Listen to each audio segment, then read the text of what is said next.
Lamun manusia sengaja nuang daging anjing, daging babi, dokter kesehatan memastikan sekian bulan ke depan atau sekian tahun ke depan nu ngadahar daging anjing, daging babi pasti bakal punya masalah kesehatan yang serius. Sabab dina daging anjing babi nu dikonsumsi tadi terdapat jutaan ekor cacing pita anu lamun didahar ku jelema, cacing pitana bakal menggerogoti organ tubuh manusia dari dalam. Bisa menggerogoti usus, bisa menggerogoti hati, bisa menggerogoti jantung, bisa menggerogoti macam-macam organ tubuh. Nu akhirnya pemakan daging anjing, pemakan daging babi harus siap mati lebih cepat akibat berhadapan dengan cacing pita nu dikonsumsi kumanehna tina daging anjing jeung babi. Mahaja ambeh langkung dedeg pahala ibadah mausna. Sebab Allah masih anu ganjaran ngitung kumaha masyarakat sareng kamadaratanana. Al ujroh bi qadril masyaqqah. Ayeuna di basihan hujan pasti pahala anak Allah bakal ditikel-tikel. Muka tilu nama mudah-mudahan jantan hujan rahmat kamo kasuburan. Sebados umat naregreg di mana subur bakal melahirkan kemakmuran. Biasana kemakmuran melahirkan ketenangan, tapi ulah salah kaprah kesuburan, ketenangan, kesuksesan daya niat nu terbaik kecuali kanggo bekal li i'la'i kalimatillahi al-'ulya. Rasulullah sallallahu alaihi wasallam wafat ngantunkeun umatna sampai ka ayeuna tos memasuki abad anu ka-15. Perjalanan 14,5 abad ieu waktu anu sangat-sangat panjang. Orang memaklumi, memahami bahwa setiap nabi, setiap rasul, teu aya nabi rasul membawa tauhid mendapat sambutan hangat dari umat. Jangankan disambut dengan sambutan hangat, diterima dengan cara yang wajar pun tidak pernah ada sejarah mencatat bahwa Nabi Rasul hadir membawa bendera tauhid ajaran Islam di tengah-tengah umat langsung diterima oleh lapisan masyarakat. Artinya fakta sejarah menunjukkan sadaya nabi, sadaya para rasul, pembawa tauhid, pembawa ajaran Islam dihadapkan dengan jutaan kenyataan, dihadapkan dengan berbagai kesulitan, sampai kepada Rasulullah Nabi Muhammad SAW mendapat caci maki, bahkan lebih daripada caci maki, ratusan kali percobaan pembunuhan untuk Nabi, untuk Rasul terakhir dilakukan oleh kelompok reaksioner. Sehingga sejarah mencatat Rasul pernah diperintah Allah setidaknya 4 kali melakukan lawatan hijrah. Nabi keluar meninggalkan kota Makkah sebagai tempat kelahiran Nabi hanya dengan tujuan yang satu, untuk mendapatkan futuh demi kejayaan Islam. 13 tahun Rasulullah sallallahu alaihi wasallam di Mekah menyebarkan la ilaha illallah. Tidak pernah berhenti gangguan dan ancaman yang dialamatkan kepada Rasulullah sallallahu alaihi wasallam. Nabi pernah hijrah ke negeri Habasyah. Habasyah itu nama lama, nama baheula. Negeri Habasyahna sampai ayeuna tetap aya, cuma ganti nama. Baheula negeri namina Habasyah atau Habsyi, ayeuna negarana Ethiopia atau negara Ethiopia. Bisa dibayangkan Mekah Ethiopia itu ribuan kilo. Itu satu kali perjalanan Mekah Ethiopia itu lebih dari 4.500 km. Perjalanan 4.500 km memerlukan kemampuan fisik, memerlukan kesungguhan, keyakinan, memerlukan kekuatan mental yang membaja. Hanya untuk bekal fisik sampai ke negeri Habasyah wae. Mekah Ethiopia itu pulang pergi moal kirang ti 8.000 km. Rasulullah berjalan dengan jauh karena Mekah saat itu sudah sangat tidak memungkinkan dijadikan tempat dakwah agama. Mekah hari ini berbeda jauh dengan Mekah saat itu. Sejengkal tanah pun Mekah dilarang untuk dikuasai umat Islam. Sejengkal tanah pun Nabi tidak pernah diberi ruang untuk mengajarkan tauhid la ilaha illallah. Kekuatan Islam masih bisa dihitung. Ayat perang tak akan turun, tetapi Rasulullah ditekan oleh Allah Ta'ala. Tidak boleh lentur dan luntur, tidak boleh Nabi patah semangat. Apapun resiko yang terjadi, sampaikan kalimat tauhid di tengah-tengah kota Mekah.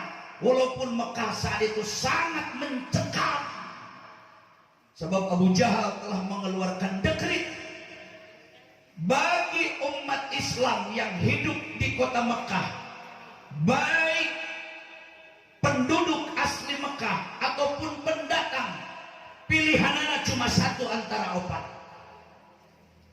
Satu, dibunuh mati dengan cara yang tragis. Pilihan yang kedua, harus siap mati di tali gantungan. Siapapun orang Islamnya yang ingin mengajarkan tauhid di Mekah saat itu. Nukatilu, pilihanana harus diusir dengan tidak hormat, dibuang keluar negeri Jazirah Arab. Nukaopatna, pilihanana harus meninggalkan ajaran Islam. Hartina Nabi berikut sahabatnya dipaksa kudu murtad, meninggalkan ajaran Islam, mengikuti mereka, kemudian ikut rame-rame menyembah berhala dan ikut rame-rame membangun Mekah dengan tidak memakai konsep ajaran Islam. Maka sebelum Nabi dihadapkan dengan 4 pilihan itu, Allah sebagai pemegang skenario-nya sangat tahu Nabi diperintahkan untuk hijrah hanya untuk menyelamatkan agama, menyelamatkan diri dan menyelamatkan sejumlah pengikut yang sangat itu. Jumlah umat Islam masih bisa dihitung dengan jari. Walaupun perjalanan jauh Mekah Ethiopia, sesampainya Nabi di negeri Habasyah atau Ethiopia hari ini, ternyata Nabi bukan disambut dengan senyum simpul seri manis. Malah Rasul lagi-lagi dihadapkan dengan pembunuhan. Ternyata Abu Jahal telah mengirimkan surat lebih lebih awal sebelum Nabi melakukan perjalanan hijrah, memberi peringatan kepada seluruh para pemimpin negara tetangga, negara manapun yang siap menerima kedatangan Nabi Muhammad dan para pengikutnya, berarti harus siap perang melawan kekuatan bangsa Arab saat itu. Maka Nabi Muhammad narik diri kembali ke kota Mekah. Minimalnya di Mekah masa najan kondisi nama manas, Mekah mencekam, Nabi ditekan secara politik, Nabi dibaikot secara ekonomi. Sebab dua senjata penguasa untuk menghancurkan Islam, satu direbut kekuatan politiknya. Ini konsep yang paling sangat mendasar di seluruh dunia. Itu konsep pemegang agama yang bisa menentukan hitam putihnya ajaran Islam ke depan, itu targetnya merebut kekuasaan. Seorang waliullah mengatakan situna sana ma'a imamin jairin aslahu min lailatin wahidatin bila sultan.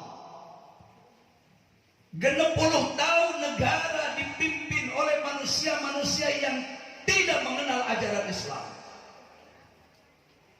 Orang jair jadi penguasa, orang jair menjadi orang nomor satu di satu buah negeri, orang jair menjadi pemimpin daerah yang tidak pernah berpihak terhadap ajaran Islam.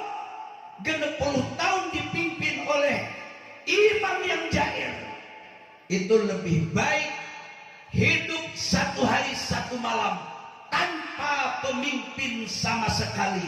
Artinya 60 tahun dipimpin negara ke manusia-manusia durjana yang tidak pernah punya keinginan berpihak terhadap tegaknya kalimatullah yang ulia, itu sama dengan perjalanan satu hari satu malam tanpa kepemimpinan.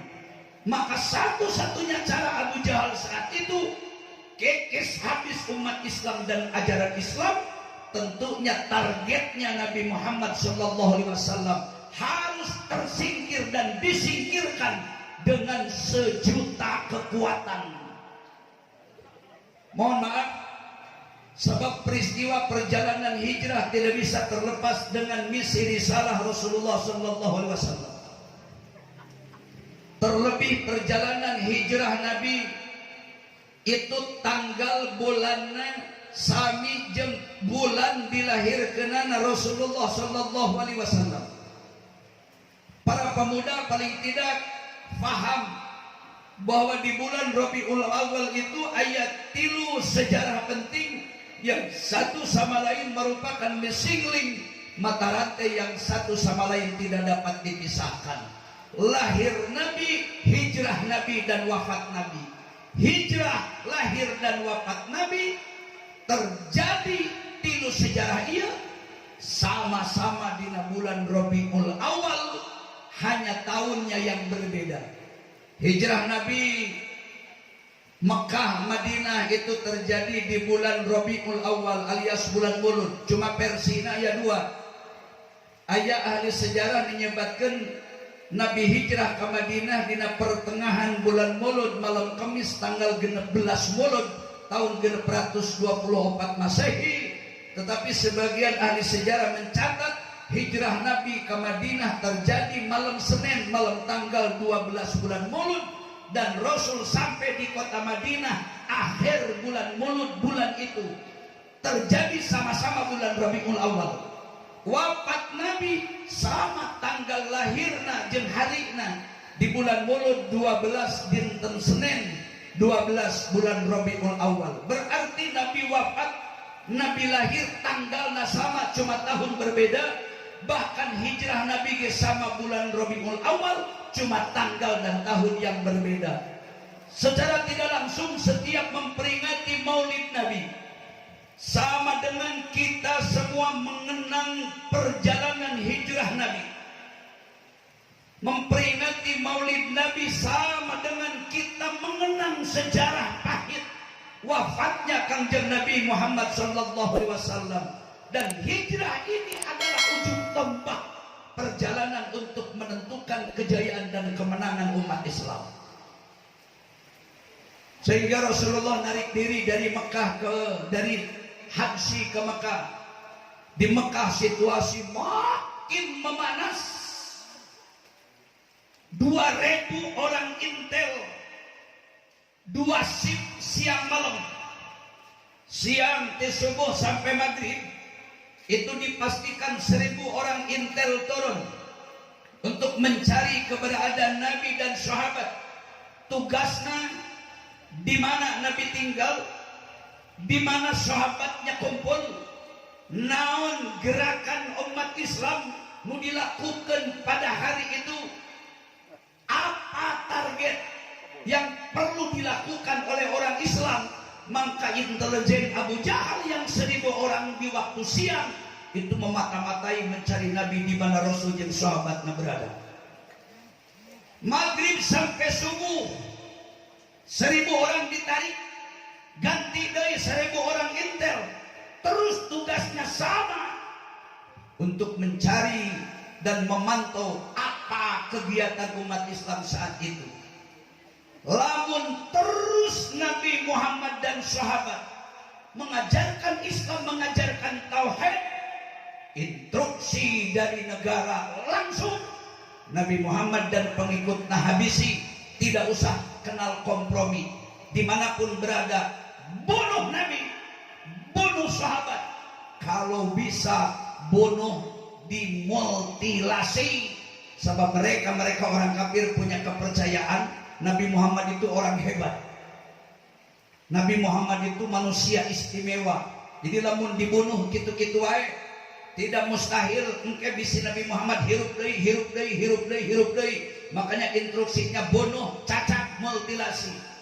Maka Rasulullah pun diperintahkan Allah sebelum mereka bergerak, Kangjeng Nabi diperintahkan hijrah ke kota Taif, yang perjalanan Mekah Taif itu hampir 450 kilo.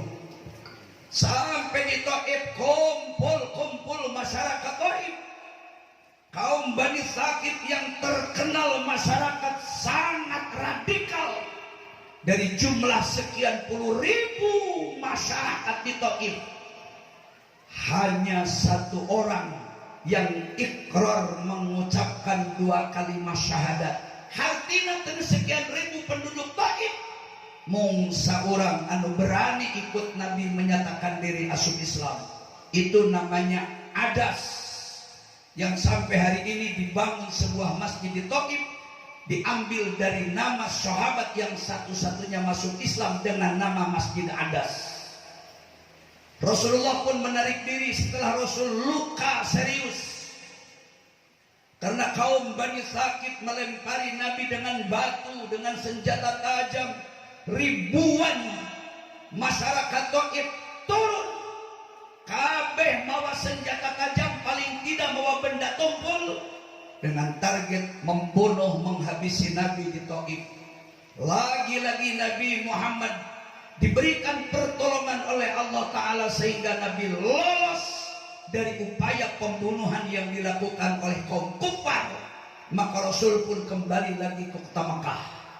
Di Mekah makin memanas lagi. Nabi hijrah lagi ke Habsyi yang kedua atau ke Ethiopia. Sampai di Ethiopia memanas lagi situasi. Nabi kembali ke Mekah.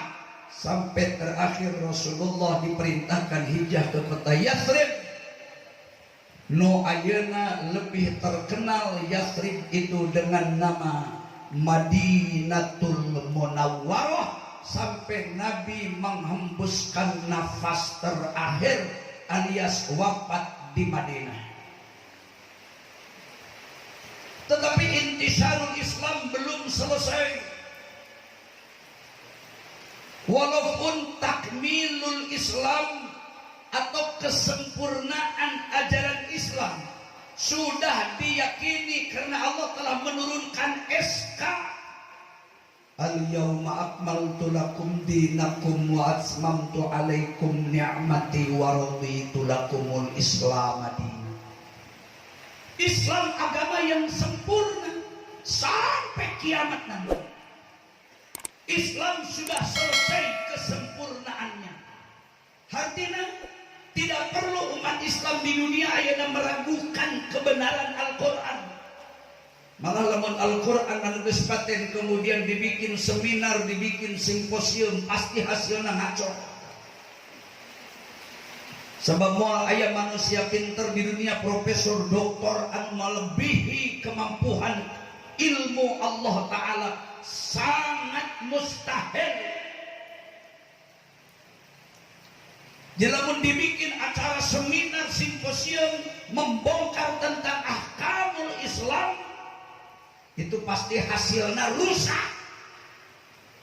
Salah satu contohnya di Kediri pernah diayakan seminar, pesertanya beberapa doktor dari kesehatan, kemudian para sarjana dari mulai S1, S2, S3, ratusan orang-orang pinter kumpul membahas satu makalah bagaimana status hukum tentang daging anjing dan babi yang menurut syariat Islam atau di dalam Al-Quran dinyatakan haram daging babi, daging anjing dikonsumsi oleh manusia.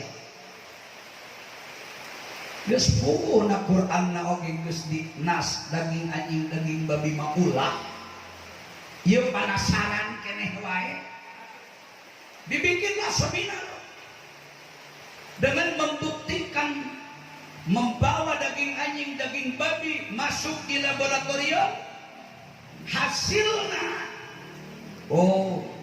pantes dina Quran diharamkan, Allah melarang keras umat Islam mengkonsumsi daging anjing, daging babi. Sebab anjing, babi, daging anjing itu pasti di jerona aya jutaan, paling tidak ribuan cacing pita anu bisa sulit ditembus dengan kasat mata. Mereka mengakui hasil uji laboratorium daging anjing, daging babi itu mengandung cacing pita. Anu cacing pita eta sangat membahayakan keselamatan manusia. Lamun manusia sengaja nuang daging anjing, daging babi, dokter kesehatan memastikan sekian bulan ke depan atau sekian tahun ke depan nu ngadahar daging anjing, daging babi pasti bakal punya masalah kesehatan yang serius. Sebab dina daging anjing babi nu dikonsumsi tadi terdapat jutaan ekor cacing pita anu lamun didahar ku jelema, cacing pitana bakal menggerogoti organ tubuh manusia dari dalam. Bisa menggerogoti usus, bisa menggerogoti hati, bisa menggerogoti jantung, bisa menggerogoti macam-macam organ tubuh. Nu akhirnya pemakan daging anjing, pemakan daging babi harus siap mati lebih cepat akibat berhadapan dengan cacing pita nu dikonsumsi kumanehna tina daging anjing jeung babi. Mereka mencari jalan, mencari peluang supaya gampang nyeun fatwa bahwa daging anjing ieu bisa dimanfaatkan proteinna. Memang di sisi lain anjing babi itu mengandung cacing pita membahayakan manusia, tapi di sisi lain katanya daging babi juga memiliki protein yang sangat tinggi. Sayangnya protein yang tinggi kahalangan ku cacing pita anu lamun dikonsumsi ku manusia bisa mempercepat kematian manusia pemakannya. Carilah jalan kumaha carana supaya cacing pita na unggul. Mereka juga berpikir kumpul, akhirnya mengeluarkan kesimpulan bisa cacing pita na bunuh, sisakan protein na wungkul. Carana kumaha? sadiakeun cai panas anu panasna nembus sampai 100 derajat. Engke daging anjing daging babi nurek didahar ku jelema direbus heula dina cai panas, panasna nyampe 100 derajat Celcius, ingkeun setidak-tidakna 15 sampai 20 menit direbus dina cai panas. Maka dengan direbus air panas 100 derajat, cacing pitaknya sadayana mati. Berarti hilanglah yang membahayakan manusia, tinggal protein jeung vitamin na wungkul. Kantos kan di Kediri di Jawa Timur sekian tahun yang lalu, mun tepat duka 7 tahun duka 8 tahun geus dilewat, itu aya fatwa boleh mengkonsumsi daging anjing daging babi dengan syarat direbus heula daging anjingna 15 sampai 20 menit dina cai nu dipanaskeunana nyampe 100 derajat, maka bersih dari bahaya yang mengancam kesehatan, tinggal protein na wungkul. Ayeuna pertanyaanana, lamun kata Sikmalaya aya nu mere fatwa daging babi halal, daging anjing halal asal direbus dina cai, narima moal urang kira-kira? Tarima apa moal? Nah itu hasilnya. Mantap, agama Islam agama paten. Islam ini berdasarkan wahyu, bukan hasil rakyu. Tidak perlu manusia meragukan kebenaran ajaran Islam. Tidak perlu manusia di dunia meragukan kebenaran hukum Allah. Ini sudah paten.